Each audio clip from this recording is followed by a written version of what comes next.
Magka-cravings satisfied tayo. Ganon. Wala lang. Gusto ko lang. Gusto ko lang kumain ng cucumber. Tapos para maiba yung lasa, guys. Baka naman. Bakit ba? Content ko to. Walang basagan ng trip. Okay. Minadali. I want to eat something with all-purpose. Cream and cucumber. So, I asked my BFF. Sabi ko, I need the cucumber recipe na may all-purpose cream. Yan lang available dito sa akin. So, ayan. Binigyan niya ang recipe. So, ngayon, gagawin natin. Ginusto mo yan. Panindigan mo. Ganyan. Bakit ba? Parang shiny. Ay, nag-reflect sa face ko. Glass. So, yan lang guys. Babalik rin natin yung video mamaya at pakita natin kung ano na yung nangyari dito sa nagagawa ko, ha? Ay, wala. Punta na naman tayo sa kung saan-saan. Gustong-gusto ko talaga gumawa ng long-form video. As in, promise.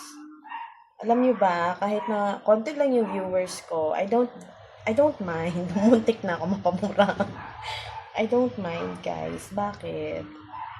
Basta as long as may ADS doon ako nakikita, masaya ko.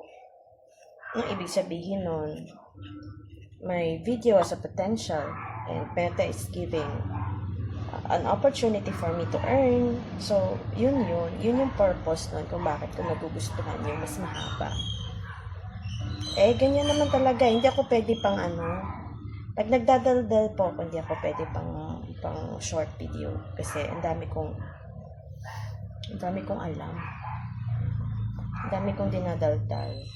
So, cut off muna natin. To continue natin mamaya. Kasi mapunta tayo saan-saan na ilang oras. So, yun lang naman.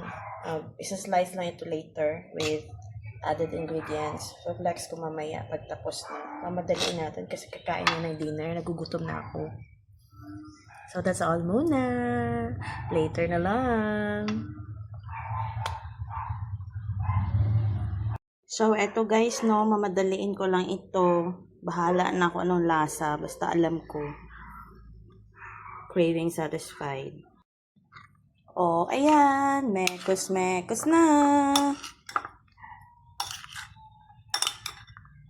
Uy, excited na ako.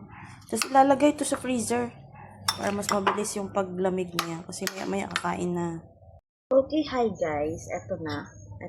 Makikita niyo na ba? Mahulog. So, ilalagay ko na to sa freezer, no? Para mabilis yung niya. Paglamig. But, I'll taste muna. Tikman muna natin. Kulang chili flakes. Bye. I'm gonna grab the chili flakes. That's all muna guys. Thank you for watching. Bye-bye.